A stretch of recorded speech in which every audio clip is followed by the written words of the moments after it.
afternoon, guys!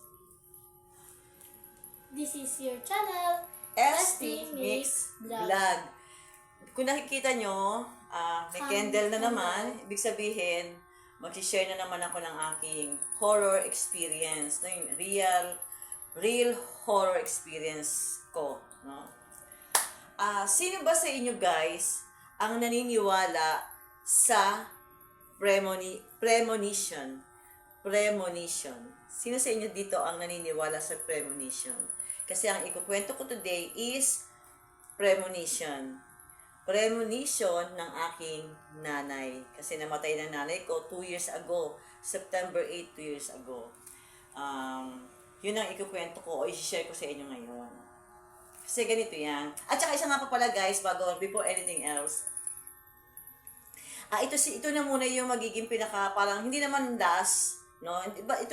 Stop muna kami sa paggawa ng vlog, lalo-lalo ng mga ganito ng horror experience. Kasi nga, pasukan na, next week pasukan na si Jam, baka hindi muna ako makagawa hindi nga muna kami makapag-vlog ng madalas, dahil nga pasukan na. Kaya so, pasensya na kayo kung hindi muna kami makakagawa ng vlog madalas, no? Pero pag may time, gagawa kami ni Jam ng vlog. Ito, lalo na itong real horror experience, ha? Maraming salamat sa inyo nga palang support. Part 6 na, guys. Ito yung part 6 namin. So, yung part 7, part 8, and so on and so on. Siguro, medyo matatagalan yung susunod nito. Kaya ito na yung pinakamunang huli na gagawin naming vlog na horror experience. So, tulad na nasabi ko kanina, premonition. Kasi ganito yan. Maliit pa si Jam eh. Ilang taon lang si Jam siguro, kasi kung 10 lang si Jam siguro mga 7, mag-8 pa lang si Jam. Hindi lang, 8 na yata si Jam noon, or tama 7, mag-8 siya noon. Nasa kusina sila ni nanay, nasa kusina kami. Naisipan ko silang kuhanan ng picture. Sabi ko kay Jam, likap doon, tabi ka nga sa nanay, kukuhanan ko kayo ng picture. Sabi sa kanya gano'n.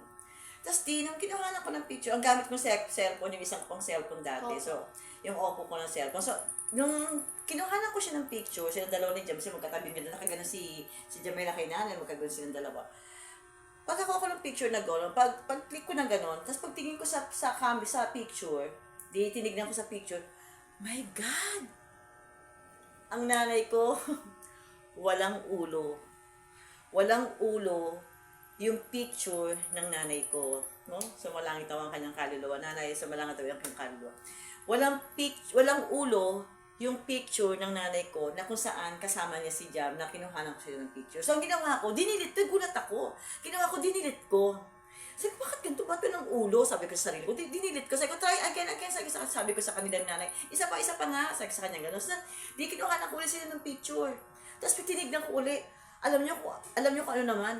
Walang mukha. Meron ng ulo, may shape na ng ulo, pero walang mukha. As in, blanco yung mukha. Pero si Jam, yung ulo niya, ito, ganito rin. Mayroon siyang ulo, kompleto. Pero si nanay ko, may ulo, pero walang mukha. So, nagulat na naman ako. Sabi ko, ano ba to? Sino ba may depekto? Yung bang camera ko? O, ano ba to? Sabi, ang ginawa ko, dinilit ko ulit, guys. Francis, dinilit ko ulit. Di pangatlong shot ng picture. Again, sabi ko, isa pa, kasi hindi maganda ka ako. Tapos, kinuha na ko lang silang picture ng nanay. Pagtakuha ko ng picture, tinignan ko agad. Medyo malabo. Malabo naman. Sabi ko gano'n, parang walang mga mata, gano'n, walang ilong. Pero may konti-konti, pero malabong-malabo. Sabi ko, pero kay Jamela, ang linaw-linaw. Sabi ko, ano ba ito? Ginawa ko, dinilit ko ulit. Sabi ko, ulit. Sabi ko, naka 4 times ako bago nagkaroon ng kumpletong ulo yung picture ng nanay ko. Silang dalawa. So, yun nga, after a year, wala pang 1 year yata yun, nang mamatay ang nanay ko. Kaya, ang nanay ko, bago siya namatay, nagpakita siya sa akin ng premonition. Sa akin niya pinakita na malapit na siyang mawala sa mundo. Yun lang, guys. Maraming salamat sa inyo lahat. Ikaw na. ST Mix Vlog. Guys, baka ito muna yung last naming horror experience. Maraming salamat. Thank you.